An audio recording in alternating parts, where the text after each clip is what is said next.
Νομίζω ότι καταλήγουν όμως ότι είχε βλαπτική επίδραση επί του παρόντος και γι' αυτό το λόγο δεν είναι κάτι που συνιστά. Αλλά υποθέτω ότι είναι θέμα χρόνου να βελτιωθεί.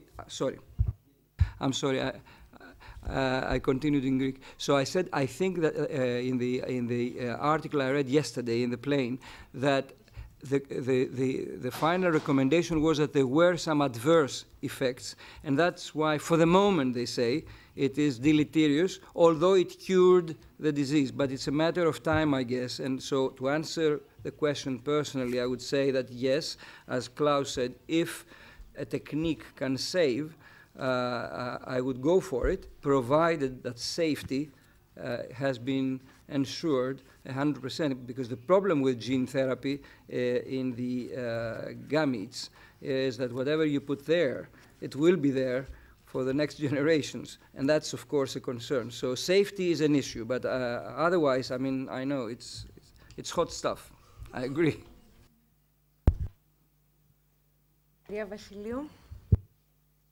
Εγώ έχω καλυφθεί σε πολύ μεγάλο βαθμό τους προηγούμενους ομιλητές. Μόνο 3 παρατηρήσεις θα έχω να κάνω.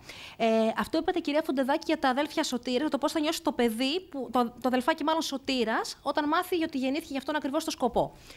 Επειδή η άποψή μου είναι ότι έχουν όλα να κάνουν με το πώς το μεταφέρει ο κάθε γονιός στο παιδί, σε πολύ μεγάλο βαθμό. Οπότε, εγώ θεωρώ ότι αν οι γονείς μεταφέρουν στο αδερφάκι του ότι αποκτήσαμε για αυτόν και αυτόν τον λόγο για να σώσει το αδερφάκι σου, εγώ θεωρώ ότι το παιδάκι θα νιώσει και πάρα πολύ καλά. Θα νιώσει χαρούμενο, θα νιώσει ότι έσωσε το αδερφάκι του. Δεν είναι λίγο αυτό το πράγμα.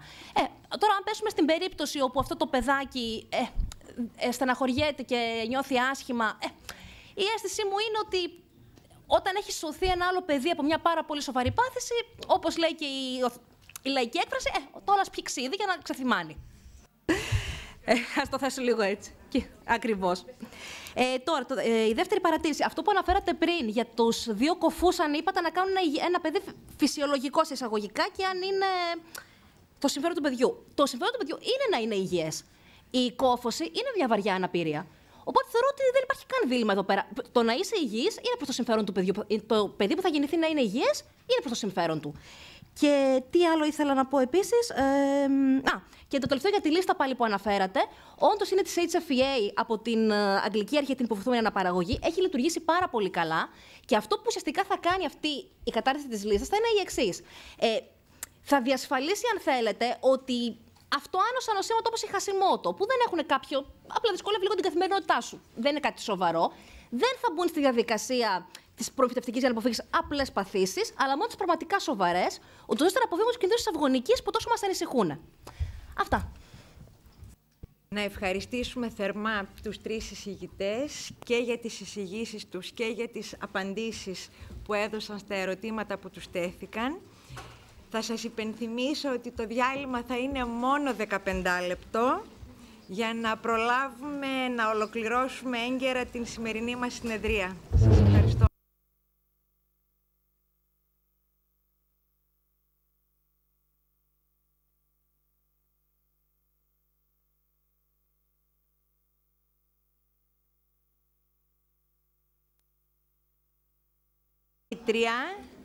Στο δεύτερο μέρος της απόψινής απογευματινής συνεδρίας είναι η κυρία Λοράνς Μπρουνέ, η οποία είναι επιστημονική συνεργάτης και ερευνήτρια στο Κέντρο Δικαίου, Επιστημών και Τεχνολογίας του Πανεπιστημίου Παρί της Σορβόνης.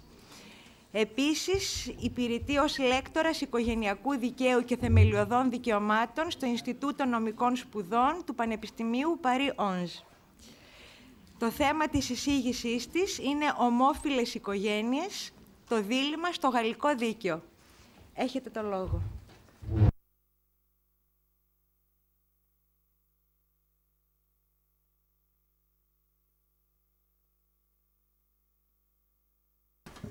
Thank you. So, first, I would like to thank all the organizers for the very nice welcoming.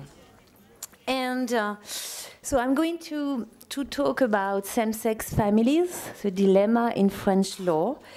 And afterwards, certainly, we have a lot of discuss. After bitter debate, it's not working. I'm in the PowerPoint. Yes, this is all right. Okay, all right. After bitter debate, the law dated 17 May 2013 introduced a true reform of civilization into French law by providing for same-sex marriage, thereby discreetly allowing same-sex couples to found family by implementing adoption procedures. Even though the new law did not explicitly state that it granted same-sex couples the right to adopt, this right is automatically conferred by the right to marry. As long as two partners are legally married, they can apply to adopt a child together, or one partner can apply to adopt the other partner's child. The right to same-sex marriage, therefore, entitles the married partner to found a family together by engaging an adoption procedure. It means that they have to file a request with a judge to be awarded parenthood of a child. Conversely, medically assisted procreation, which would enable same-sex couples to start a family by conceiving a child using the gamete of a donor, is still forbidden. Legislators, repeatedly confronted by virulent protests from various irate citizen groups, ultimately gave up amending the law on medically assisted procreation to enable lesbian couples to obtain donor sperm. As a result, the purpose of medically assisted procreation remains unchanged. Access is limited to heterosexual couples who are unable to conceive a child due to infertility, that is, I quote the law, the result of a medically diagnosed pathology. In addition, legislators have always ruled out lifting the ban on gestational surrogacy. If they did, gay male couples would be able to start families by arranging to have a woman carry the child during pregnancy. The Constitutional Council ruling of 17 May 2013 validating the new law, justifying upholding the exclusion of same-sex couples from medically assisted reproduction on the ground that their situation in relation to procreation differs from that of heterosexual couples. As a result, in the law dated May 2013, legal recognition of same-sex family is limited. It's limited in scope insofar as the only way to start such a family is by adoption. Free adoption arrangements are possible, but only one of them is truly workable in practice. First of all, the law allows for a married couple to adopt a child who is not biologically related to either partner. But this option is likely to fail because the number of people wishing to adopt far outstrips the number of adoptable children, as everybody knows. Second option, the 2013 law authorized successive intra-family adoption. In this form of adoption, a child who has already been adopted by a single person can be adopted by that person's partner should he or she later marry. Under French law, single adults have long been entitled to adopt. So single candidates are entitled to the same right to adopt whether they are homosexual or heterosexual. Henceforth, the 2013 law clearly legalized successive intra-family adoption for same-sex couples. A child who was adopted by a single person can later be adopted by that person's partner once the two are married. Also, the successive adoption arrangement seems fairly simple and straightforward. It does assume that one of the partners has already adopted a child. And this is a problem because yet in international adoption, an applicant's sexual orientation may constitute, as you know, an obstacle, a hurdle, because foreign states often refuse to place a child either with an homosexual person or with an homosexual couples. So, there is one other solution left. This is the third solution conferred by the 2013 law. This is a preferred way to found a family for same-sex couples. The adoption by one partner of the second partner biological, as opposed to adoptive child. Indeed, the law automatically, as I've explained, extended the provision governing step-parent adoption for heterosexual married couple to same-sex married couples. Traditionally, step-parents adoption was designed for children who lacked one parent due to failure or desertion. Now, it is possible for a mother, female partner, to adopt the child as long as the child's only established parents is a legal mother. This solution was voted with no specific provision in the law regarding how the child has been conceived, how the child was conceived. Yes, yet, as we noted above, in France, access to donor sperm in clinics is still forbidden, is still denied to lesbian couples. So what possibility remain?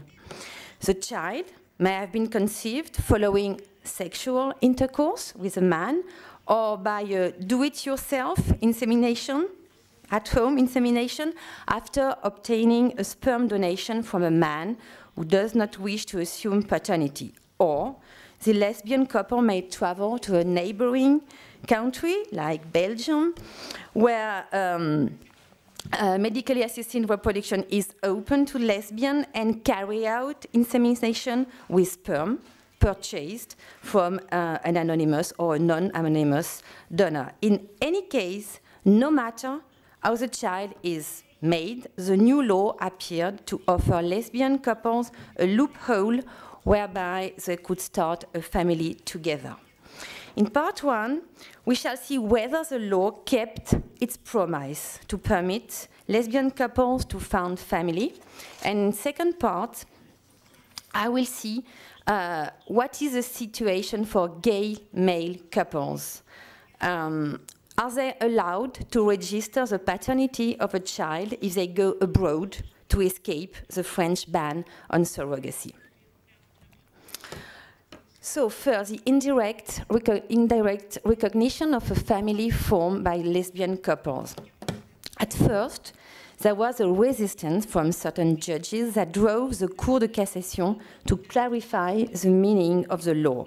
Some French judges cited the method used to conceive the child to oppose step-parent adoption by the mother's female partner. In their eyes, if two women went abroad to obtain donor insemination, forbidden in France, in order to conceive a child they both wanted, they have committed an act in fraud of the law. In other words, the child has been illegally conceived, and therefore these judges refused to grant the approval to adopt. Other judges opted to suspend cases until the Cour de Cassation, the French Supreme Court, has issued a ruling on a matter. So, how did the High Court respond? In a ruling dated September 2014, a very recent one, it stated that proceeding with medically assisted procreation abroad in the form of artificial insemination with sperm from an unknown donor cannot preclude, cannot obstruct the declaration of adoption by the mother's spouse of the child born through this procedure, as long as other legal conditions for adoption are met and that the adoption complies with the child's best interest.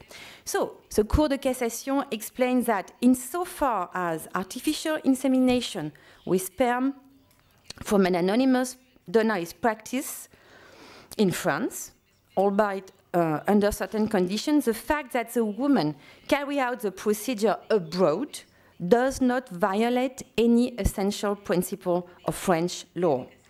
This is a way for the Cour de Cassation to point out the distinction between medically assisted reproduction with donor sperm and gestational surrogacy, judged by the Cour de Cassation itself to be a practice that undermines very deeply essential principle in French law. Moreover, the court emphasized that the law, the 2013 law, authorized the adoption of the child by the mother female married partner without mentioning any restriction regarding the way the child is conceived. Here, the court bases its opinion on the parliamentary debate.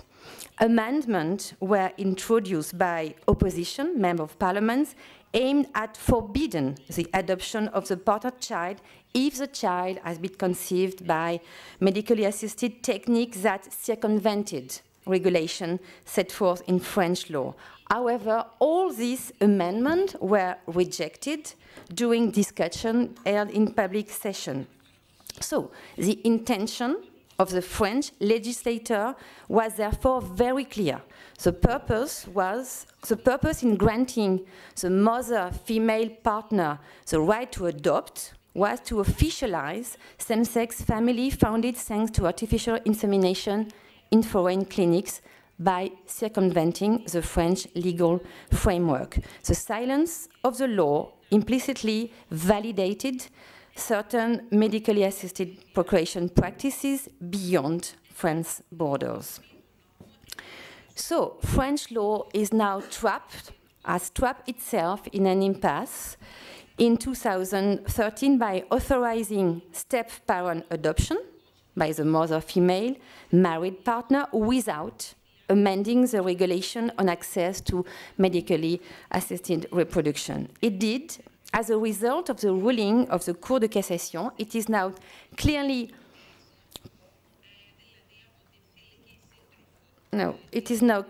permissible for a woman to travel to a neighboring country to conceive a child by donor insemination, to return to France to give birth, and then to have their female married partner adopt the child. So there was a sort of contradiction. Would not permission granted by the country's highest judicial authority to evade French regulation contain a sort of injunction to amend French regulation? How can French law accommodate the conflict between case law and the statutory norm stipulated by the Public Health Code barring lesbian couples from access to medically assisted reproduction?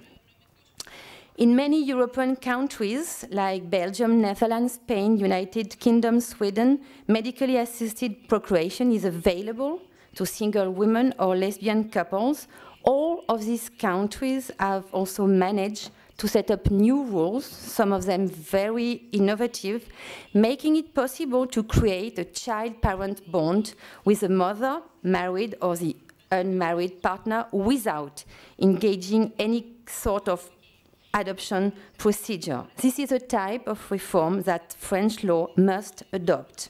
Otherwise, the hypocrisy it institutionalizes is liable to lead to a condemnation by the European Court of Human Rights.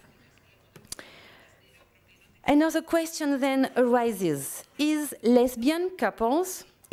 lesbian couples are entitled to recognition as the two legal parents of a child, if they used loophole, isn't current regulation discriminating against gay male couples? What procedure is available to a same-sex male couple who wants to become parents? So there is a lot of resistance in French law to the recognition of a family resulting from surrogacy. The only solution, as you know, available for male couple is to solicit the assistance of a surrogate mother. establishing parenthood for a child by surrogacy whose biological father is in a same-sex marriage needs the assistance from the European Court of Human Rights. I'm going to explain why I say that there is a need of the assistance of the European Court. Prior to 2013, French courts were solicited to issue rulings granting parenthood of children born through surrogacy to male homosexual couples.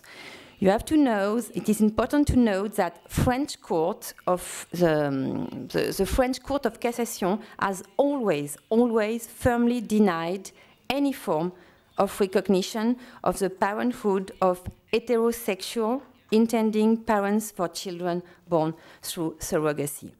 However, surrogacy sought in India for a man who was living in a same-sex couple increased the severity of the French court.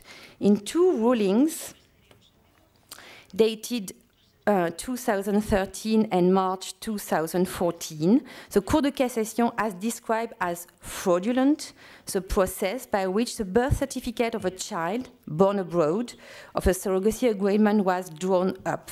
Moreover, in the ruling published in 2013, the Cour de Cassation has held that recognition of paternity by the intended father of a child born of a surrogacy agreement has to be annulled, where he had circumvented the law by having recourse to such an arrangement. So, what are the consequences for the children?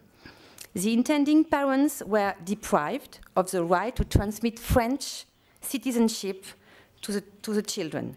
Nevertheless, a response to this legal insecurity has been provided in January 2013 by the publication of a circular, a sort of infra legem text regarding the issuance of certificate of French nationality to children born abroad of French citizens as a result of a surrogacy agreement. But this circular, the application of this circular was paralyzed by an appeal immediately filed to annul this circular. But happily, eventually, this appeal was overturned last December. So now, the children are able to grant French citizenship. But there is other consequences. Fundamentally, the intending parents are not entitled to exercise parent rights towards the children. And the unavailability of a French birth certificate makes it very difficult for the intending parents to provide the document required to arrange, for instance, the children's health care coverage or to enroll the children at school. And moreover, in the absence of a will, the children has absolutely no inheritance rights. So this position resulted in French condemnation by the European Court of Human Rights in two landmarking rulings dated June 2014. And in both cases, both French cases, the court held unanimously that the French authority, despite, I quote the court, despite being aware that the children has been identified in the United States as the children of the intending parents, the French authority has nevertheless denied them that status under French law, and the European Court considered that this contradiction undermined the children's identity within French society. The court further noted that the case law completely precluded the establishment of a legal relationship between children born as a result of a lawful surrogacy treatment abroad and their biological father. And the court said that while recognizing, of course, French right to ban surrogacy on its territory and its concern to deter its nationals from going abroad to seek surrogacy, the judge ruled that French case law oversteps the wide margin of appreciation left to states in the sphere of decision relating to surrogacy. So the judges conclude that the right of the children to respect for their private life was infringed.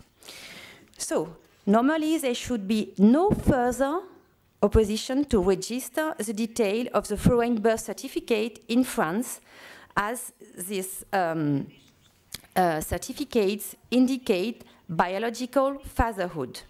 Moreover, nothing should prevent the biological father from also recognizing his child in France or before French consular authority in foreign countries.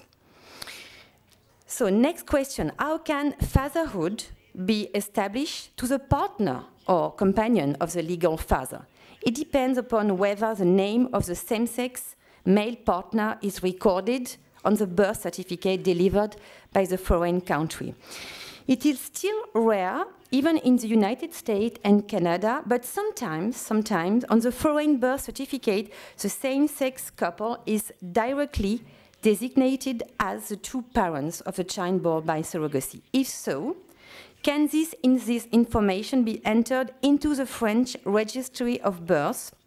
The question is controversial in France, insofar as opinion differs on how the European Court ruling should be interpreted. There is sort of very question because the ruling is a little bit ambiguous. Due to an ambiguity in the wording of the European Court, there is some question as to whether the court imposes the recognition of both the parents, I mean the biological father, the biological parents and the intending parents, or only the biological parents. From my point of view, it is really hard to see how the right to establish the detail of one identity as a human being would not include establishing child parents bond with both intending parents. But it's difficult to say what will be the right answer, the right legal answer. In the case where the name of the spouse or the partner is not recorded on the birth certificate issued in the foreign country, it's much more easier because the partner could establish fatherhood by adopting the child if he is married to the legal father. As we have shown in the first part, since the law voted in 2013, as long as the parents are married, one of the spouses can adopt his partner child. So let's go to the conclusion. It would therefore seem that neither male nor female same-sex couples can have children together unless they travel outside France. But the similarities stop here. First, there is absolutely no comparison between the material difficulties encountered in arranging for surrogacy in relation to those implicated in donor insemination, even abroad. Second, the main thing is that, as we have seen, the legal uncertainty concerning the family status of the child is much more greater in cases of surrogacy, whereas, as I've explained, all the legal hurdles, all the legal obstacles to award legal parenthood to both the biological and the intending mother have been removed in France, thanks to the Cour de Cassation. The legal insecurity surrounding the parenthood of a child born by surrogacy remained very great indeed, insofar as France still refuses to implement the European Court rulings. Yet it is important to point out that the French government did not appeal its condemnation, but on the other hand, it tries to hold things up. The problem with French government is that its unwillingness to confront the hostility that has been already demonstrated to any approach to officializing surrogacy. The government is simply waiting for the Cour de Cassation to take the responsibility instead for the decision, something that is likely to happen very soon, because the court will be examining 2 cases early this summer. So we will have the response in summer. Thank you.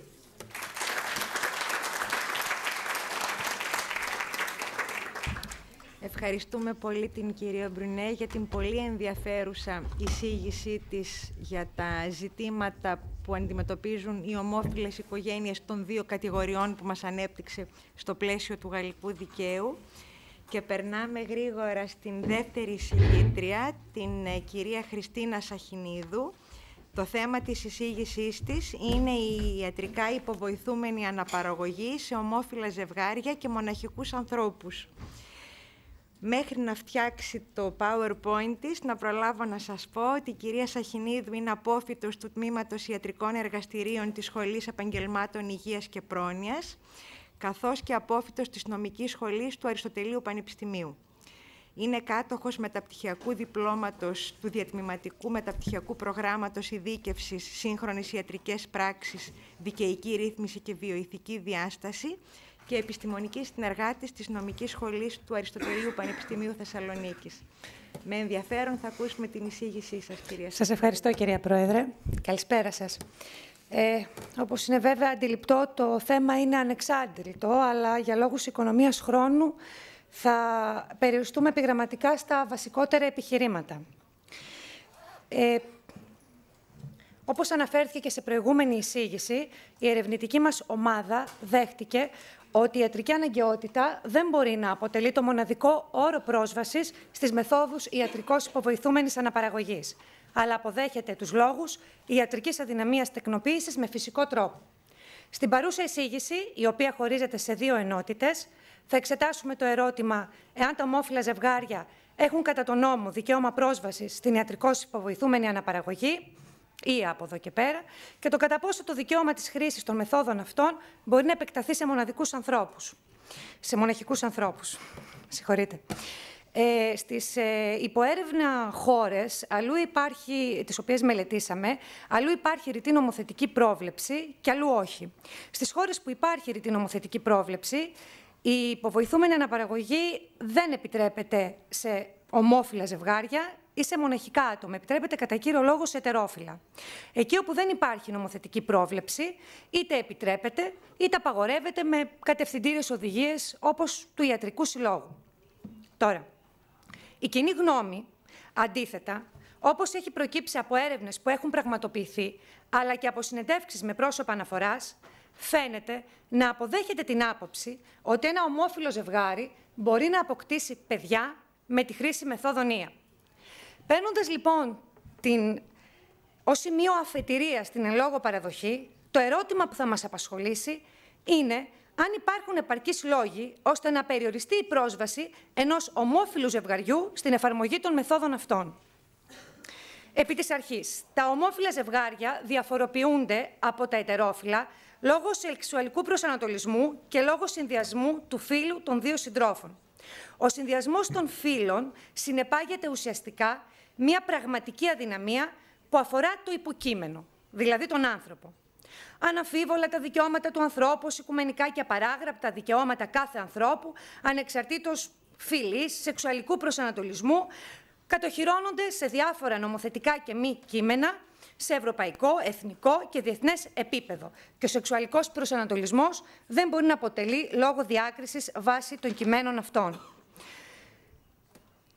Σε διεθνές επίπεδο, Οικουμενική Διακήρυξη Δικαιωμάτων του Ανθρώπου, Χάρτης Θεμελιωδών Δικαιωμάτων Ευρωπαϊκής Ένωσης, ειδικότερα το Ευρωπαϊκό Δικαστήριο Ανθρωπίνων Δικαιωμάτων, το οποίο με αργή αλλά σταθερή εξέλιξη αναγνωρίζει ότι η προστασία των δικαιωμάτων των ομοφυλόφιλων ατόμων εμπίπτει στο προστατευτικό πεδίο του άρθρου 8 της ΕΣΔΑ. Έχει ήδη αναγνωρίσει το σεξουαλικό προσανατολισμό ως βασικό στοιχείο της ιδιωτικής ζωής. Έχει τονίσει ότι η ολοκληρωτική άρνηση προστασίας κάθε μορφής οικογενειακής ζωής καταλήγει σε διάκριση, η οποία θεωρείται δυσανάλογη με βάση την ερωτική επιλογή ή το φύλο του συντρόφου. Η σταθερή συμβίωση μεταξύ προσώπων του ιδίου φύλου εμπίπτει στην έννοια της οικογενειακής ζωής, όπως και η συμβίωση μεταξύ μιας γυναίκας και ενός άνδρα. Αναγνώρισε ότι οι γαλλικές αρχές παραβίασαν όταν δεν έκαναν αποδεκτό το αίτημα ομοφυλόφιλης για υιοθεσία τέκνου λόγω της ερωτικής της προτίμησης. Καταδίκασε την Αυστρία για διακρίσεις σε βάρος των ομοφυλοφίλων στο μέτρο που το αυστριακό δίκαιο απαγόρευε στη σύντροφο της βιολογικής μητέρας να υιοθετήσει το παιδί της τελευταίας, όπως επιτρέπεται σε ετερόφιλα ζευγάρια. Έκρινε ότι η εξαίρεση των ζευγαριών του ιδίου φύλου, με νόμο από το Σύμφωνο Συμβίωσης, αποτελεί παραβίαση του δικαιώματος σεβασμού στην ιδιωτική και οικογενειακή ζωή. Δεν χωρεί αμφιβολία ότι η έκφραση της ιδιωτικής και οικογενειακής ζωής είναι και αναπαραγωγή, η οποία μπορεί να επιτυγχάνεται με φυσικά ή τεχνητά μέσα. Βέβαια, το δικαίωμα μπορεί να περιορίζεται με βάση το άρθρο 8, παράγραφος 2 της Σύμβασης, όμως, όταν αυτό είναι απολύτως αναγκαίο σε μια δημοκρατική κοινωνία για να υπηρετηθούν οι σκοποί που περιγράφονται στο συγκεκριμένο άρθρο. Η πρώτη σκέψη είναι ασφαλώς ότι λόγοι ηθικής επιβάλλουν τον αποκλεισμό των ατόμων αυτών. Ωστόσο, η επίκληση της ηθικής θα οδηγούσε πρωτίστως στην απαγόρευση των ίδιων των μορφών της συμβίωσης και της ίδρυσης οικογένειας και όχι μόνο στην απαγόρευση πρόσβασης στην ία. Η κοινωνική πραγματικότητα τα τελευταία χρόνια στην Ευρώπη μας έφερε αντιμέτωπους με την ανάγκη αναγνώρισης ομόφυλων ενώσεων. Σήμερα, σε 10 χώρες της Ευρώπης, αναγνωρίζεται ο γάμος των ομοφύλων. Σε άλλες 18 αναγνωρίζεται κάποιος τύπος συμφώνου συμβίωσης για τα ομόφυλα ζευγάρια. Με το σύμφωνο συμβίωσης, πόσο μάλλον με το γάμο, αναγνωρίζεται πλέον νομικά και η σχέση μεταξύ ομοφύλων, άρα και οι σχέσεις ομοφυλοφύλων, οι οποίοι μπορούν πια να αναπτύξουν οικογενειακούς δεσμούς. Ουσιαστικά, θεσμοθετείται μια μακροχρόνια συμβίωση, μια συντροφικότητα, της οποίας πιθανό αποτέλεσμα και σύνηθες για τους περισσότερους είναι η απόκτηση τέκνων. Από τη στιγμή λοιπόν που ο εθνικός νομοθέτης δίνει αυτή τη δυνατότητα στα ομόφυλα ζευγάρια, η μη αναγνώριση και του δικαιώματος να γίνουν γονείς από κοινού θα προσέβαλε τον πυρήνα του δικαιώματος στην οικογενειακή ζωή. Ένας αποκλεισμός βέβαια θα παραβίαζε και την απαγόρευση των διακρίσεων και για άλλους λόγους. Λόγου χάρη, ένα παράδειγμα, ας πάρουμε την περίπτωση ενός ομοφυλόφιλου άνδρα που αποφασίσει να αποκτήσει τέκνο και μπορεί πάντα να το επιχειρήσει με τη διαδικασία της φυσικής αναπαραγωγής με μια γυναίκα. Κανείς δεν μπορεί να του απαγορεύσει την επιλογή του αυτή εξαιτίας του σεξουαλικού του προσανατολισμού, επικαλούμενος κρίσης περί καταλληλότητάς του για την τεκνοποιία. Η διαδικασία όμως προσφυγής σε ία έχει ένα αποτέλεσμα. Τη γέννηση ενός παιδιού, την τεκνοποιία. Άρα αυτό που φαίνεται ότι πρέπει να εξεταστεί είναι το συμφέρον του παιδιού. Πολλοί είναι αυτοί που υποστηρίζουν ότι αντίκειται στο συμφέρον του παιδιού να μεγαλώσει με τέτοιου είδους πρότυπα, ότι ακόμα δεν είναι κοινωνικά αποδεκτό. Έρευνες, ωστόσο, έχουν πραγματοποιηθεί και δείχνουν ότι η συμπεριφορά του παιδιού και το πώς αυτό εξωτερικεύει τα συναισθήματά του δεν σχετίζονται τόσο άμεσα με τον τύπο της οικογένειας στον οποίο μεγαλώνει, αλλά με το ίδιο το άγχος για την ανατροφή του παιδιού. Φαίνεται ότι δεν υπάρχει κάποια ουσιαστική διαφορά στην ψυχολογική προσαρμογή των παιδιών που μεγάλωσαν με δύο ομοφυλόφιλες γυναίκες σε σχέση με τα ετερόφιλα ζευγάρια. Επίσης, έρευνες έχουν δείξει τα τελευταία 30 χρόνια ότι δεν υπάρχει κάποιο πρόβλημα στα παιδιά αυτά σε σχέση με το πώς αυτά εκφράζουν την ταυτότητα του φύλου τους, τη συμπεριφορά τους ή το σεξουαλικό τους προσανατολισμό.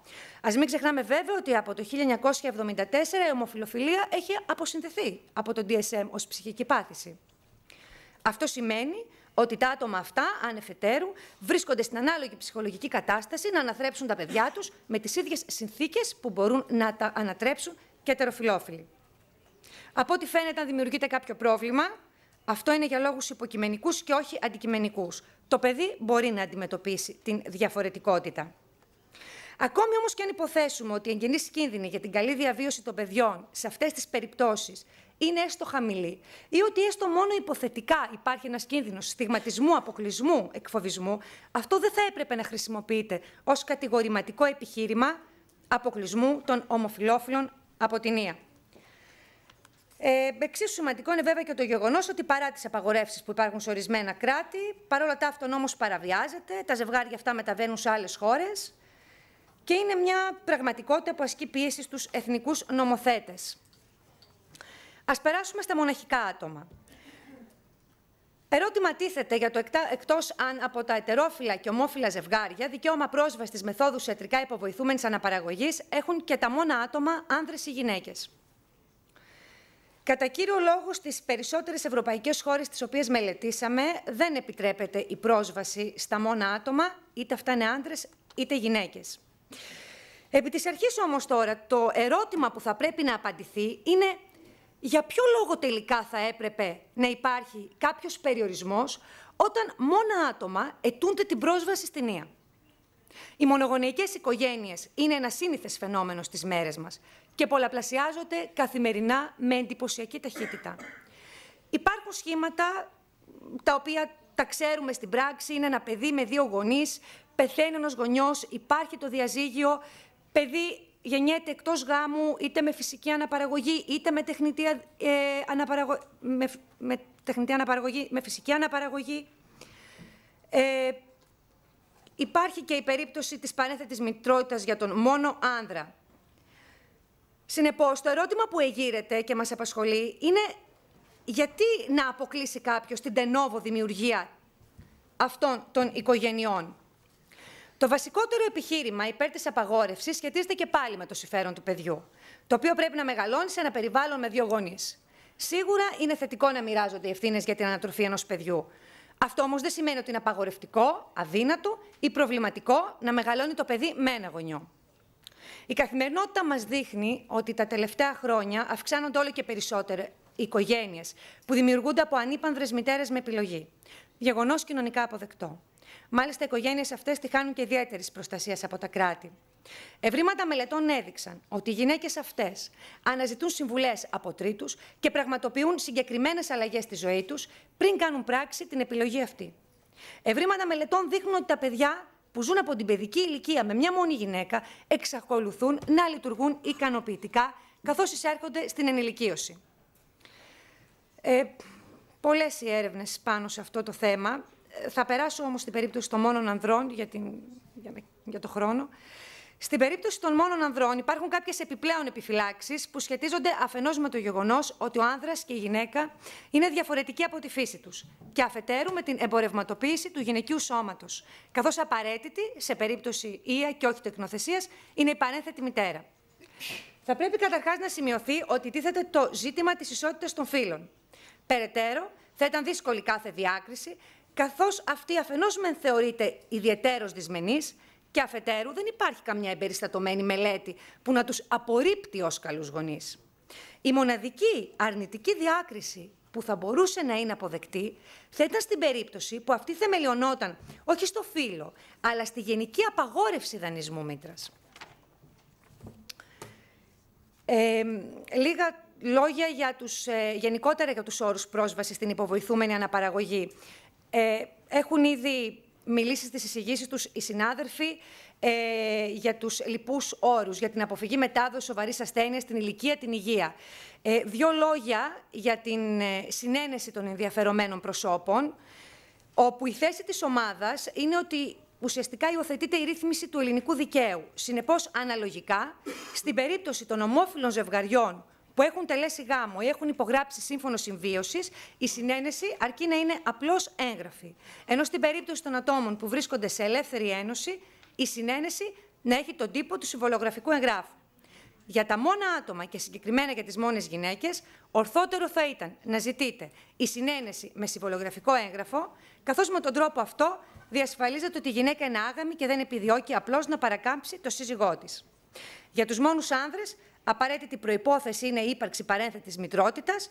Η διαδικασία διασφαλίζεται με την έκδοση δικαστικής απόφασης, έχοντας με τον τρόπο αυτό το πλεονέκτημα της εδραίωσης δεσμών συγγένειας.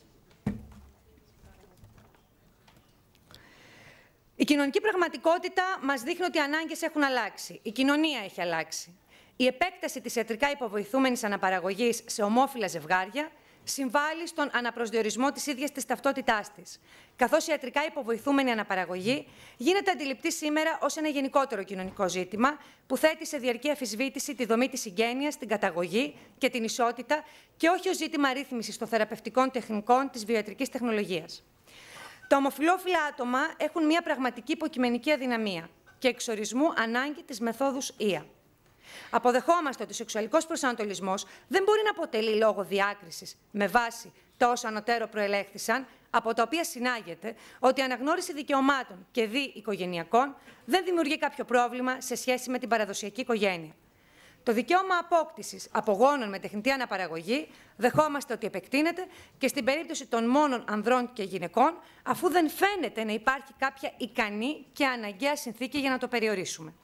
Σε κάθε περίπτωση, μια ενιαία ευρωπαϊκή ρύθμιση μεταξύ των κρατών μελών με κοινά χαρακτηριστικά, όπως αυτά της Ευρωπαϊκής Ένωσης, θεωρείται απαραίτητη προκειμένου να αποφευχθούν φαινόμενα διασυνοριακής μετακίνησης, τα οποία έχουν ως αποτέλεσμα τη διαφορετική νομική κατάσταση των ατόμων που γεννιούνται αναφορικά με ζητήματα ιδιωτικούς διεθνούς δικαίου. Σας ευχαριστώ.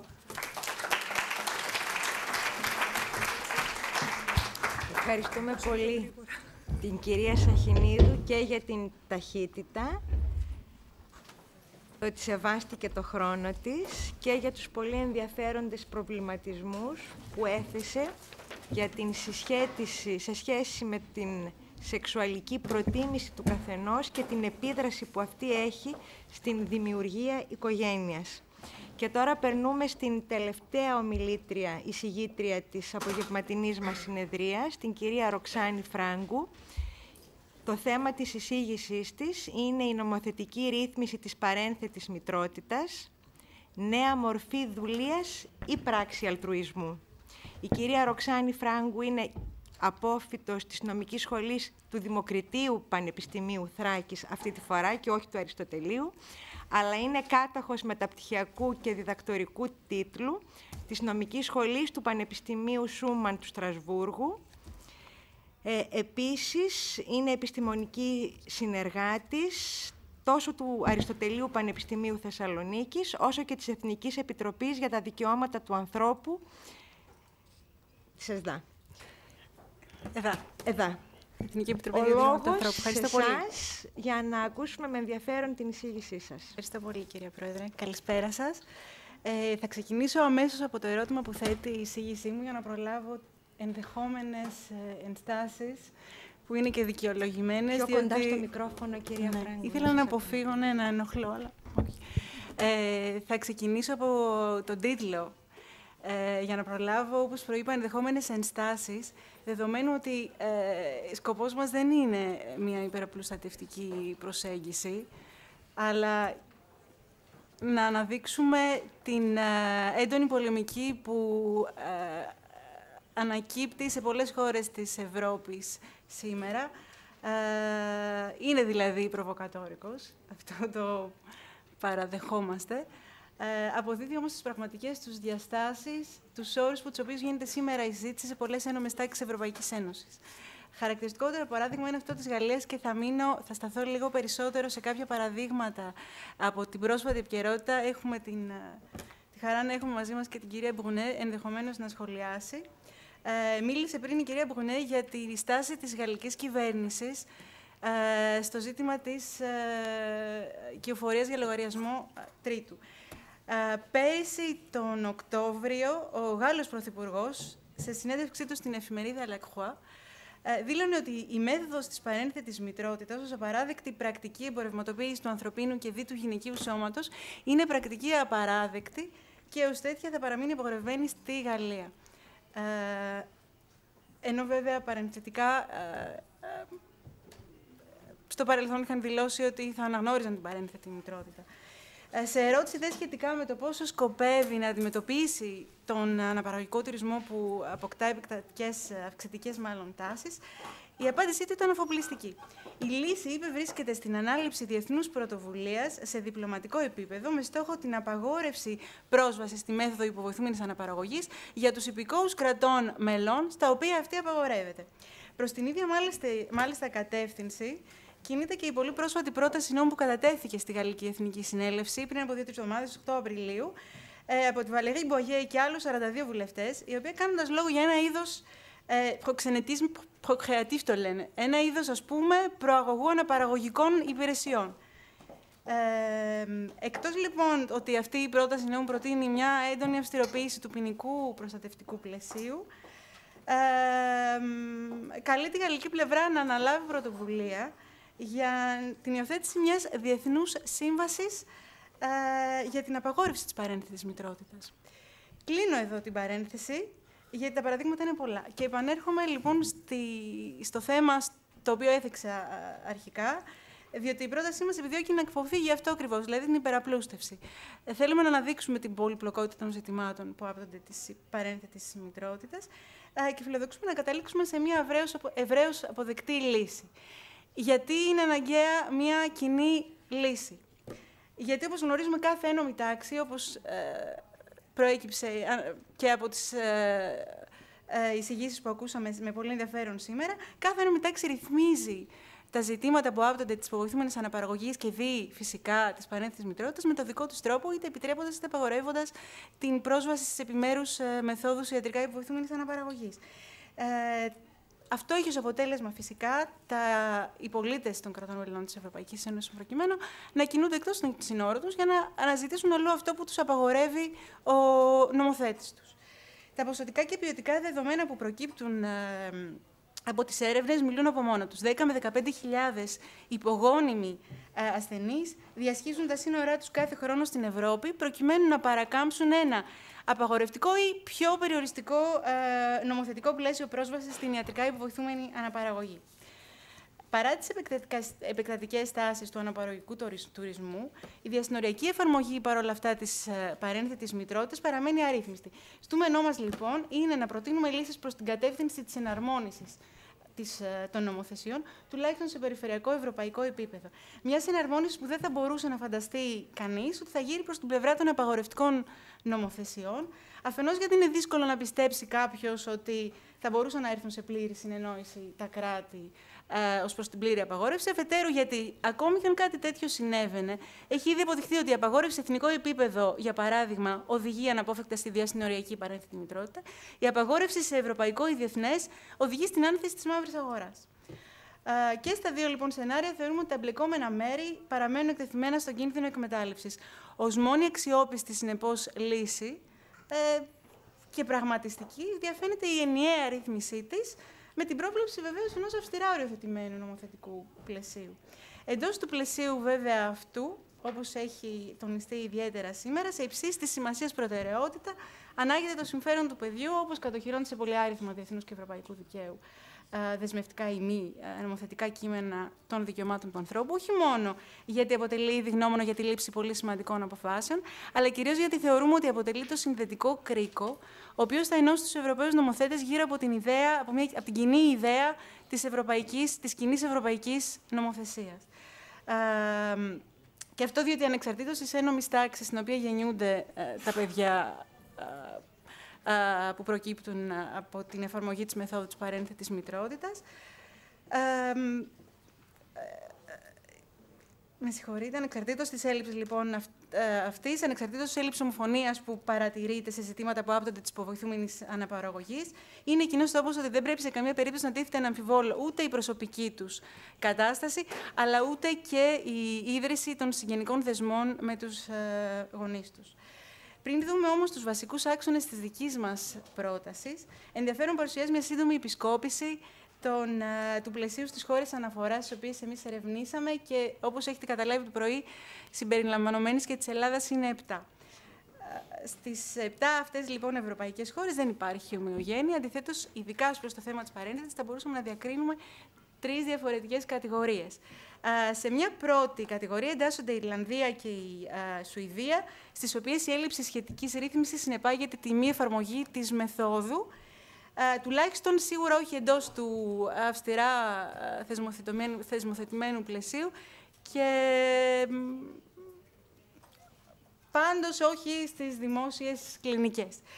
Σε μια δεύτερη κατηγορία βρίσκουμε τη Γαλλία, τη Γερμανία και την Ιταλία, στις οποίες απαγορεύεται ρητά η παρένθετη μητρότητα. Στη Γαλλία, με απαγόρευση στον αστικό κώδικα, μάλλον όχι με απαγόρευση, με την πρόβλεψη της ακυρότητας των συμβάσεων της κυοφορίας για λογαριασμό τρίτου στον αστικό κώδικα.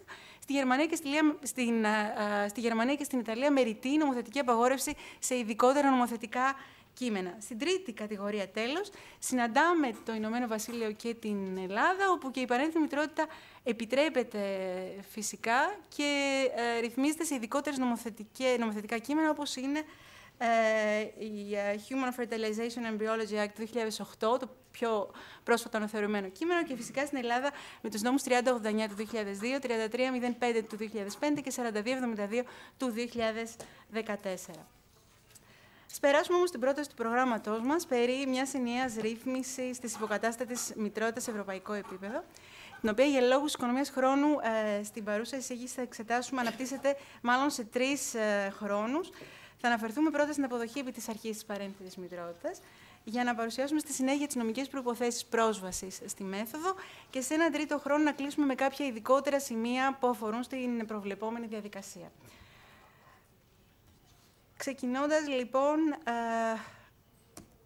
με την αποδοχή επί της αρχής της παρένθετης μητρότητας, το καταλάβατε φαντάζομαι, σταθμίζοντας τα επιχειρήματα υπέρ και κατά, καταλήξαμε υπέρ της πρότασης αποδοχής παρένθετης μητρότητας, κυρίως διότι επικράτησε η ανάγκη ανέβρεσης μιας κοινής λύσης.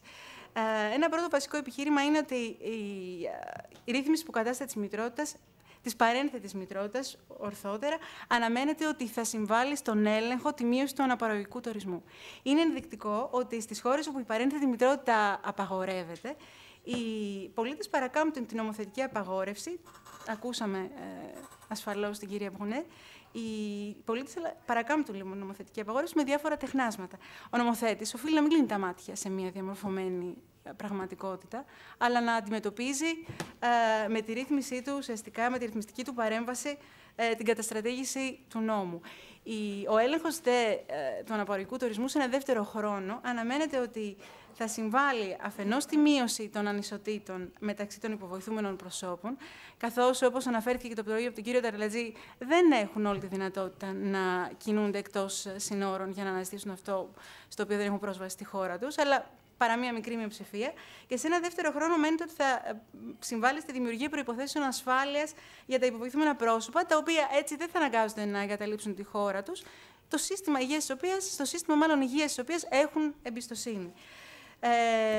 Περαιτέρω, θεωρούμε ότι η αλτρουιστική παρένθετη μητρότητα, και θα δούμε την έννοια της αλτρουιστικής παρένθετης μητρότητας αμέσως μετά, αποτελεί για ορισμένα πρόσωπα το μοναδικό τρόπο απόκτησης παιδιού γενετικά συνδεδεμένο με αυτά.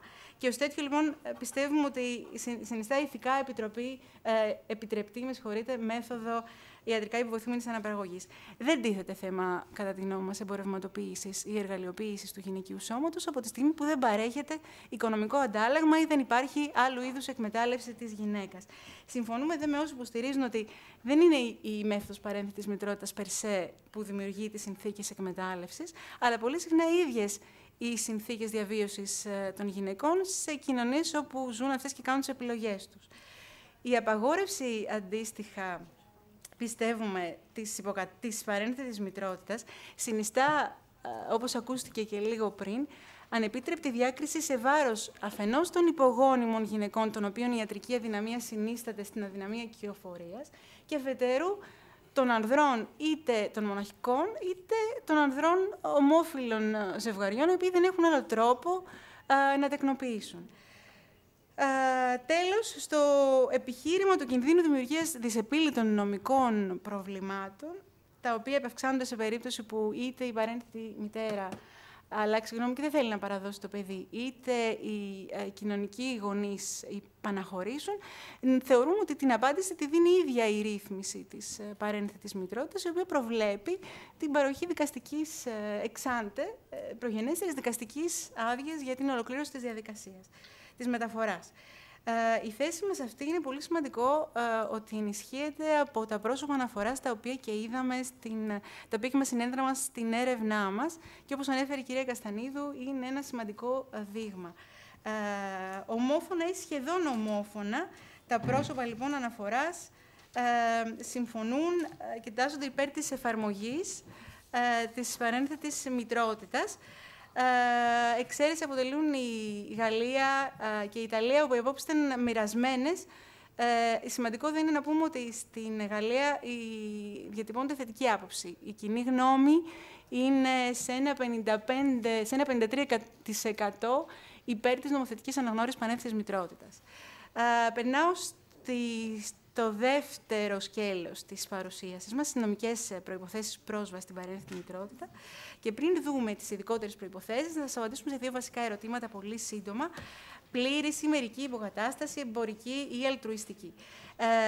Ως προς το πρώτο ερώτημα, πιστεύουμε ότι η έρευνά μας ανέδειξε την ανάγκη τα γονιμοποιημένα οάρια που εμφυτεύονται στη μήτρα της κοιοφόρου να μην ανήκουν σε αυτήν, αλλά να είναι είτε της κοινωνικής μητέρας είτε της τρίτης δότριας. Η ψυχολογική ανισορροπία θεωρούμε που προκαλείται από το γεγονός ότι η κοινωνική μητέρα δεν προσφέρει ούτε τη μήτρα ούτε το γεννητικό της υλικό, αλλά αντίθετα η παρένθετη προσφέρει και το ίδιο της το σώμα και το γεννητικό της υλικό, προκαλεί αυξημένες πιθανότητες ανώμαλης εξέλιξης της συμφωνίας. Ως προς το ερώτημα εμπορική ή αλτρουιστική, επίσης προτείνουμε την απαγόρευση της εφαρμογής της εμπορικής παρένθετης μητρότητας και την καθιέρωση ενός μοντέλου γενναιόδωρης ή αλλιώς πραγματιστικής αλτρουιστικής παρένθετης μητρότητας, καθώς πιστεύουμε ότι η απουσία ανταλλάγματος είναι πάρα πολύ σημαντικός όρος για μια ηθικά ανεπίληπτη συμφωνία ανάμεσα στα μέρη και φυσικά την ίδρυση συγγένειας, η οποία δεν θα συναρτάται με το οικονομικό όφελος. Δεν θεωρούμε ως αντάλλαγμα αφενός το ποσό των δαπανών που απαιτούνται για την επίτευξη της εγκυμοσύνης, την κυοφορία, τον τοκετό και τη λοχεία, κάθε θετική ζημία που υπέστη η κοιοφόρος εξαιτίας αποχής από την εργασία της με σκοπό την επίτευξη της εγκυμοσύνης, την κυοφορία, τον τοκετό και τη λοχεία, και την αποζημίωση για τη βιολογική καταπώνηση της κοιοφόρου, το ύψος της οποίας πιστεύουμε ότι πρέπει να ορίζει εκάστοτε εθνική αρχή ιατρικά υποβοηθούμενης αναπαραγωγής. Ειδικότερα σε ό,τι αφορά αυτή την τρίτη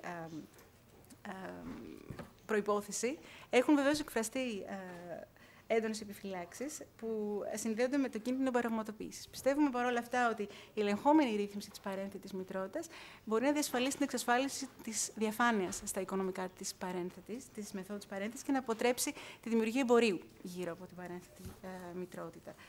Για ακόμη μια φορά είναι σημαντικό να τονίσουμε ότι τα πρόσωπα αναφοράς είναι φυσικά υπέρ της αλτρουιστικής παρένθετης μητρότητας. Πολύ γρήγορα ως προς τις ειδικότερες προϋποθέσεις πρόσβασης, σε ό,τι αφορά στο υποβοηθούμενο πρόσωπο, προτείνουμε η πρόσβαση στην παρένθετη μητρότητα να αναγνωρίζεται σε ζευγάρι που έχει τελέσει γάμο, συνάψει σύμφωνο συμβίωσης ή συμβιώνει σε ελεύθερη ένωση, είτε αυτό είναι ετερόφιλο είτε ομόφιλο, σε μοναχικά άγαμα πρόσωπα, άνδρες ή γυναίκες, που έχουν ηλικία φυσικής ικανότητας αναπαραγωγής και δεν έχουν δηλαδή υπερβεί το 50ο έτος της ηλικίας τους και δεν μπορούν με άλλο τρόπο να τεκνοποιήσουν. Σε ό,τι αφορά στην κοιοφόρο, αυτή θα πρέπει να είναι κατάλληλη για κοιοφορία, πράγμα το οποίο συνεπάγεται έλεγχο της υγείας της, σωματικής και ψυχικής, όπως άλλωστε αναφέρθηκε και νωρίτερα, και αφετέρου στην τήρηση του νομοθετικά προβλεπόμενου ηλικιακού ορίου, το οποίο προτείνουμε να περιορίζεται στο 40ο έτος. Και προτείνουμε τον περιορισμό αυτό σε σχέση με ό,τι αναφέρθηκε νωρίτερα για τους όρους πρόσβασης, λόγω της βιολογικής καταπώνησης την οποία υφίσταται η γυναίκα, και η οποία βεβαίως μετά από μια συγκεκριμένη ηλικία γίνεται αναπόφευκτη. Κατ' εξαίρεση, θεωρούμε ότι θα μπορούσε να διευρυνθεί το ηλικιακό αυτό όριο σε περίπτωση που το πρόσωπο είναι στο στενό συγγενικό πλαίσιο της παρένθετης των κοινωνικών γονέων, όπου και εκεί θα μπορούσε να χορηγεί άδεια η εκάστοτε εθνική αρχή. Κλείνουμε το τρίτο κομμάτι της εισήγησής μου, τον τρίτο άξονα, την προβλεπόμενη διαδικασία. Θα σταθώ πολύ γρήγορα σε δύο ειδικότερα σημεία: την παροχή εξάντε δικαστικής άδειας και τη συμφωνία μεταξύ των μερών. Ξεκινάμε από τη διαπίστωση καταρχάς ότι στα περισσότερα υποέρευνα κράτη η νόμιμη μητέρα του παιδιού θεωρείται αυτή που το γεννά. Συνεπώς, μια παροχή δικαστικής άδειας πριν ολοκληρωθεί η διαδικασία της μεταφοράς έχει το πλεονέκτημα ότι επιτρέπει την εδραίωση των δεσμών συγγενείας μεταξύ των κοινωνικών γονέων και του τέκνου από τη στιγμή της γέννησής του. Επίσης, είναι πολύ σημαντικό γιατί θεωρούμε ότι μπορεί να αποτρέψει από την υπαναχώρηση από τη συμφωνία τόσο των κοινωνικών γονέων, όσο και την πανεύτη μητέρα ενδεχομένως από το να αλλάξει γνώμη. Ως προς τη συμφωνία μεταξύ των υποβοηθούμενων προσώπων και της κοιοφόρου, προτείνουμε την καθιέρωση ενός συστήματος έγγραφης συμφωνίας μεταξύ των προσώπων που επιθυμούν να αποκτήσουν τέκνο και της παρένθετης μητέρας. Σε ό,τι αφορά επιμέρους ζητήματα της συμφωνίας, πιστεύουμε ότι η πανένθετη μητέρα δεν μπορεί να υποχρεωθεί από τα υποβοηθούμενα πρόσωπα ούτε να φέρει σε πέρα στην κοίηση αν δεν το επιθυμεί, ούτε να τη διακόψει. Και σε αυτό συμφωνούσαν ομόφωνα όλα τα πρόσωπα αναφοράς τα οποία συναντήσαμε στην έρευνά μας. έχουν ακριβώς τα ίδια δικαιώματα, μας είπαν, με κάθε άλλη έγκυο γυναίκα. Δεν μπορούν να υποχρεωθούν ούτε να τερματίσουν εγκυμοσύνη, ούτε να τη φέρουν σε πέρας αν δεν το επιθυμούν. Αυτό θα συνιστούσε υπέρμετρο περιορισμό της ελευθερίας τους, ανεπίτρεπτη επέμβαση στο δικαίωμα αυτού καθορισμού του προσώπου και η προσβολή της αξιοπρέπειάς του. Για τους ίδιους άλλωστε λόγους δεν γίνονται δεκτές ως ηθικά ανεπίτρεπτες και τυχόν προβλεπόμενες πρόσθετες προϋποθέσεις ή ρήτρες που επιβάλλουν παράλογες, ίσως υπερβολικές προφυλάξεις σκιοφόρου κατά τη διάρκεια της κοίησης. Στο σημείο αυτό δεν ήταν ομόφωνες οι γνώμες των προσώπων αναφοράς, ήταν μοιρασμένες. Παρ' όλα αυτά, η πλειονότητα των ερωτηθέντων συμφωνούν με τη θέση της ομάδας. Και κλείνοντας, αξίζει να σταθούμε ιδιαίτερα στην πρότασή μας περί υιοθέτησης ενός οδηγού ενημέρωσης παρένθετης μητέρας, πριν δώσει τη συνένεσή της κατά τα πρότυπα του Οδηγού Καλών Πρακτικών για τη διασυνοριακή αναπαραγωγική φροντίδα της ΕΣΒΕ. Ειδικότερα, προτείνουμε μεταξύ άλλων την παροχή νομικής συμβουλής στην παρένθετη μητέρα, προγενέστερα της παροχής συνένεσης, προκειμένου να γνωρίζει, έχει καλή γνώση των προεκτάσεων και συνοπιών της απόφασής της, να γνωρίζει δηλαδή τα δικαιώματα φυσικά και τις υποχρεώσεις της και ενδεχόμενα προβλήματα που μπορεί να προκύψουν από την εφαρμογή της μεθόδου της παρένθετης μητέρας. Στον ίδιο μάλιστα κωδικό, με συγχωρείτε οδηγό, μιας και μιλήσαμε γι' αυτό νωρίτερα, συστήνεται και η πρόβλεψη εμφύτευσης ενός μόνο εμβρίου ως μοναδική αποδεκτή εναλλακτική, καθώς επίσης και η συνέχεια της παροχής φροντίδας στην παρένθετη μητέρα κατά τη διάρκεια της κοίησης και κατά τον τοκετό, η οποία μάλιστα θα πρέπει να έχει προβλεφτεί και προγραμματιστεί πριν από την έναρξη του κύκλου εξωσωματικής γονιμοποίησης. Εν κατακλείδη, επανέρχομαι στο ερώτημα με το οποίο ξεκίνησα την εισήγησή μου και το οποίο θέτει ο τίτλος, για να πω ότι θεωρούμε ότι η προστιθέμενη αξία της δικής μας πρότασης βρίσκεται στο γεγονός ότι η απάντηση στο ερώτημα που θέτει η εισήγηση είναι κάπου στη μέση. Πιστεύουμε δηλαδή ότι η πραγματιστική προσέγγιση αυτή που υιοθετούμε θα συμβάλλει στην καλύτερη δυνατή κατανόηση και ανάλυση του προβλήματος και σε ένα δεύτερο χρόνο θα μας βοηθήσει να αντιμετωπίσουμε κατά το δυνατόν αποτελεσματικότερο τρόπο τα θέματα που προκύπτουν από την εφαρμογή της παρένθετης μητρότητας. Σας ευχαριστώ πάρα πολύ.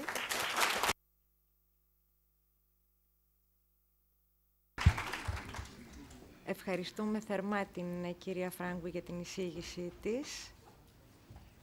Έθεσε πολύ ενδιαφέροντες προβληματισμούς για την παρένθετη μητρότητα. Η αλήθεια είναι ότι με έκπληξη άκουσα σήμερα ότι η Ελλάδα είναι μαζί με το Ηνωμένο Βασίλειο στην πρωτοπορία στα θέματα παρένθετης μητρότητας. Με ευχάριστη έκπληξη. Ας ξεκινήσουμε τον κύκλο των ερωτήσεων και της συζήτησης με την θερμότερη παράκληση αυτή τη φορά από ότι στο πρώτο μέρος της συνεδρίας για αυτοπεριορισμό. Έχουμε πολύ λίγο χρόνο στη διάθεσή μας. Παρά το γεγονός ότι είναι πολύ ενδιαφέροντα τα θέματα, θα πρέπει λίγο να συντομεύσουμε. Ναι, σας ακούμε. Ευχαριστώ πολύ.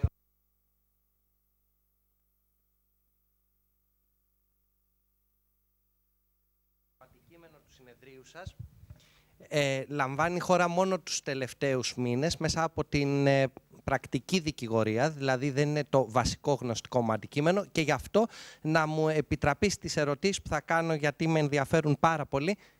Ναι, μία. Πρώτον, θα μου επιτραπεί ένα σχόλιο που υποθέτω ότι η επιστήμη, καθότι βλέπω ότι το αντιμετωπίζει ομόφωνα, το έχει λύσει, αλλά πραγματικά με βασανίζει όλο αυτό το διάστημα. Βλέπω ότι χρησιμοποιείται συνεχώς ο όρος αναπαραγωγικός τουρισμός.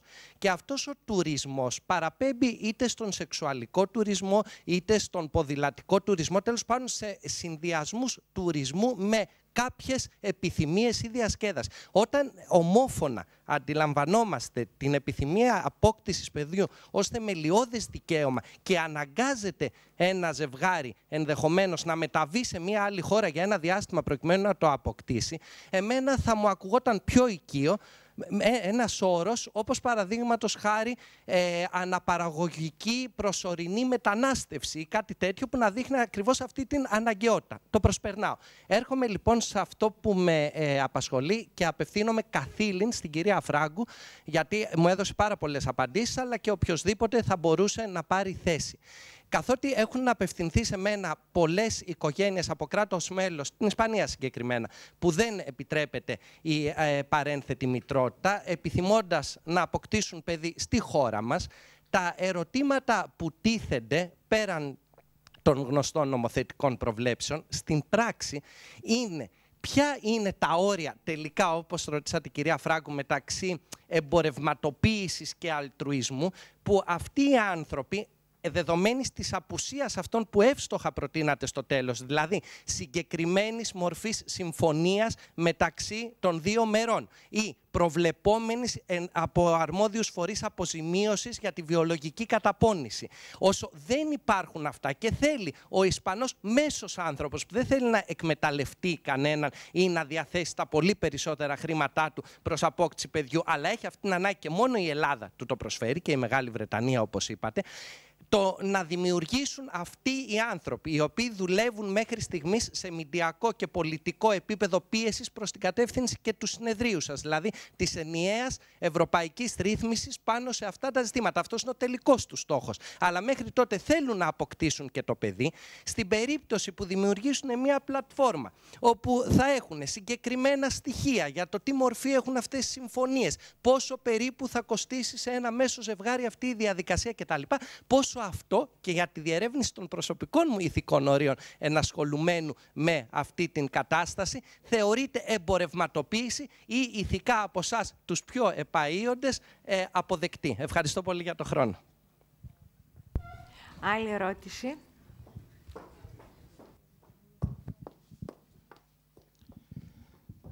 Μια σύντομη ερώτηση στην κυρία Μπρουνέ. Τι θα συνέβαινε στη Γαλλία αν ένα ζεύγος ομοφυλοφίλων γυναικών χρησιμοποιούσαν στο εξωτερικό παρένθετη μητέρα και δωρεά εμβρίου?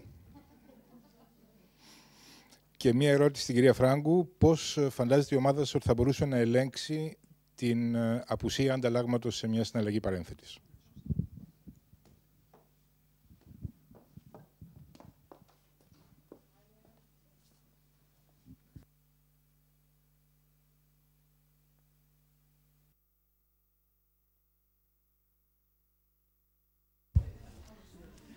Εκτιμώ ότι οι λιγότερες ερωτήσεις οφείλονται πρώτον στην φοβερή πίεση που σας ασκώ, για την οποία θα ζητήσω στο τέλος συγγνώμη. Δεύτερον, γιατί οι εισηγήσεις ήταν πάρα πολύ εμπεριστατωμένες και έδωσαν προκαταβολικά απαντήσεις σε ενδεχόμενα ερωτήματα που θα μπορούσαν να δημιουργηθούν. Και τρίτον, γιατί όλοι έχουν πεινάσει και θέλουν σύντομα να τελειώσει η συνεδρία μας. Λοιπόν, ο λόγος της ομιλήτριας, κύριο Μπρουνέ. I don't understand very well why lesbian couples need to practice a surrogacy abroad. Was it your question? Because you suppose that both are infertile. Yes, but they would have the same problem, I think, or perhaps there will be no problem to make the transcription. It depends where they are going abroad, but I've never heard of such a case, so it's really difficult to answer. But probably, for instance, in United States, they could go and ask for.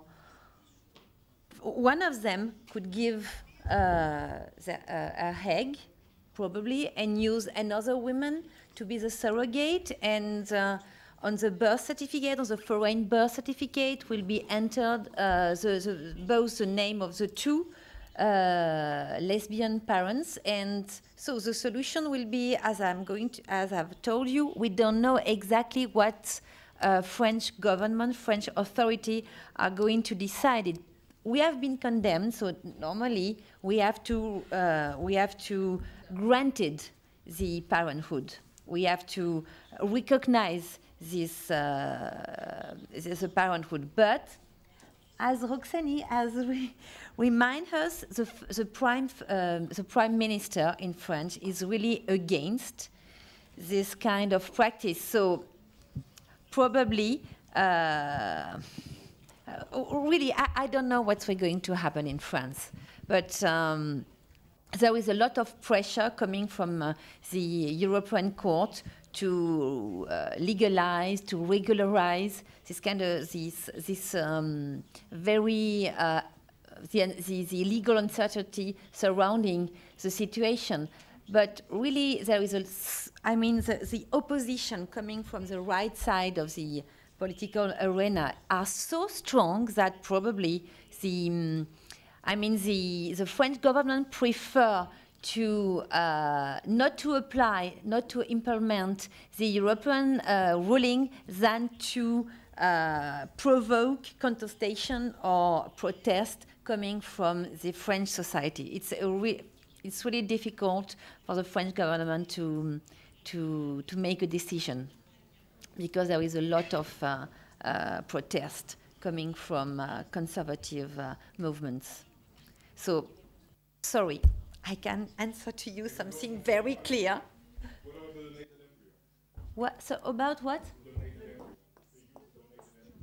If they use a donated embryo. What happens if they would use a donated embryo? At the moment, everything is forbidden. I mean, using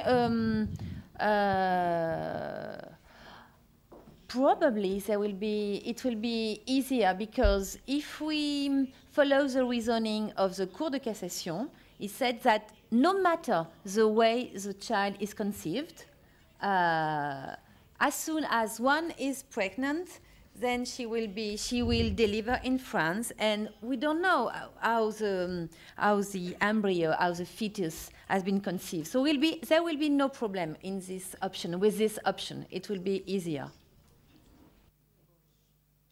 Ακόμη μία ερώτηση θα επιτρέψουμε στην κυρία Μπρουνέ. I have two questions for Professor Brunet. Very short. Basically, it has to access to sperm. Yeah. Now, you say that if a lesbian couple, if she conceives with donated sperm, yeah, possibly from abroad. Now, what if the situation is that you have a Frenchman that advertises in the press saying that I'm willing to donate my sperm to you, and there's a commercial agreement. If that were to come forward as a non-medical, but still using home tools, there are such available that you can buy on the internet, would that be allowed according to this legislation? That's a good question. And there's even another case, if you twist it around. The company Cryos in Denmark, they actually challenged the EU export rules and the EU TCD, Tissue Directive, by sending sperm in home packages directly to home. So how would that be seen? Probably, in the first case, probably the judges will not grant the approval to adopt because they will say that there is somewhere in France a man which is presumed to be the biological father, and probably the judge will postpone the adoption, or they will refuse it because they say, okay, there is a man, and this man can make a legal recognition, so we are going to give the priority to the French known donor. Okay, probably at the moment there is 2 pending cases in France concerning exactly this type of situation. So, and the judges are very embarrassed because most of the time they make some inquiries to know how the child has been conceived. So, if it's a foreign donor insemination, no problem. The Cour de Cassation say, okay, we don't want to know. But if it's a French donor, a known French donor, I don't know if the judges are not going to refuse the adoption. Okay, so the step adoption, partner adoption. And your second question, I mean, as far as the way the child was conceived is not important, even if you have purchased the sperm donor, if you have paid a lot of money, I mean, the judge doesn't want to know how the child has been conceived. So no problem from this point of view. Thank you very much. Θα απαντήσω πολύ σύντομα. Όχι. Θα απαντήσω πολύ σύντομα, γιατί έχει περάσει η ώρα. Ξεκινώντας από εσάς, ο επίσημος όρος, για να μην πάμε στα περί μετανάστευσης, είναι η διασυνοριακή αναπαραγωγική φροντίδα. Είναι ο όρος που χρησιμοποιεί η ΕΣΡΕ. Δεν τον ανέφερα γιατί βιαζόμουν πάρα πολύ και μου έρχεται πιο εύκολο ο αναπαραγωγικός τουρισμός, κακώς. Στην ερώτησή σας τώρα σχετικά με το ζεύγος από την Ισπανία. Ένα ζευγάρι από την Ισπανία υποβοηθούμενων προσώπων ή υποβοηθούμενα πρόσωπα από την Ισπανία μπορούν να έρθουν στην Ελλάδα και να έχουν πρόσβαση στην παρένθετη μητρότητα, σεβόμενοι το υπάρχον νομοθετικό πλαίσιο, και υπό αυτό το πρίσμα δεν θα είναι εμπορική βεβαίως η παρένθετη μητρότητα, αν σεβαστούν στο ακέραιο τις προβλέψεις νομοθετικές. Δεν γνωρίζω, να σας πω, αν υπάρχουν δίκτυα που οργανώνουν. Πολλά ζευγάρια Ισπανών να ιδρύσουν ένα δίκτυο που να ενημερώνουν και μεταξύ τους ποιες είναι οι προϋποθέσεις. Αυτό αν παίρνει τέτοια χαρακτηριστικά. Μια έρευνα, φαντάζομαι, αγοράς μπορούν σε κάθε περίπτωση να την κάνουν απευθυνόμενοι σε ένα νομικό σύμβουλο στην Ελλάδα. Ενδεχομένως. Μπορούν να φέρουν μαζί τους την παρένθετη μητέρα και έτσι σίγουρα θα σέβονται ακόμη περισσότερο το πνεύμα του νόμου.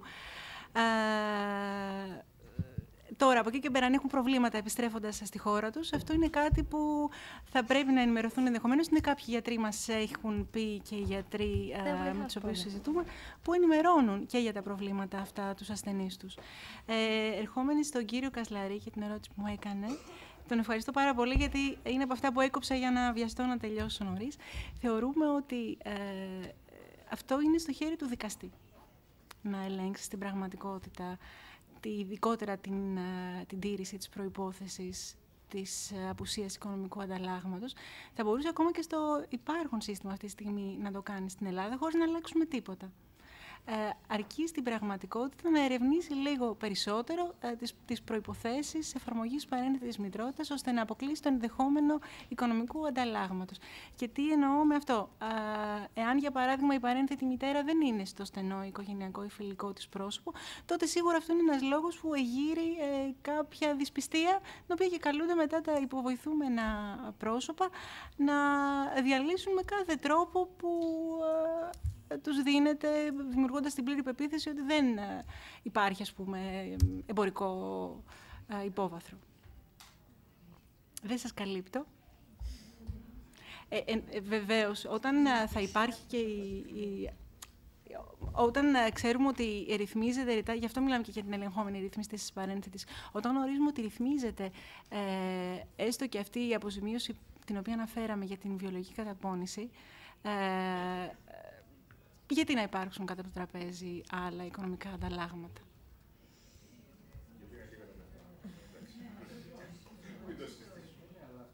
Αλλά αυτό δεν είναι οποιαδήποτε πράξη που ενεργείται παραβίαση. Δεν είναι μοναδική. Ναι. Σε τι διαφέρει από την υιοθεσία? Από ότι αυτό το πράγμα αποτελεί σύμφυση της ανθρώπινης φύσης.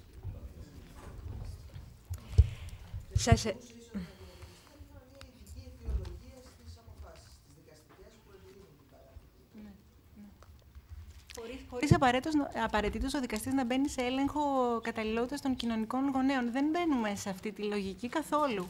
Ναι. Κλείνοντας, να ευχαριστήσουμε για άλλη μία φορά θερμά όλους τις εισηγητές και εισηγήτριες της σημερινής απογευματινής συνεδρίας και όλους εσάς για την υπομονή σας και για την ανοχή σας για τα στενά χρονικά περιθώρια που τέθηκαν για να ολοκληρώσουμε έγκαιρα τη συνεδρίαση. Ευχαριστώ πολύ και εύχομαι καλή συνέχεια στην αυριανή συνεδρίαση.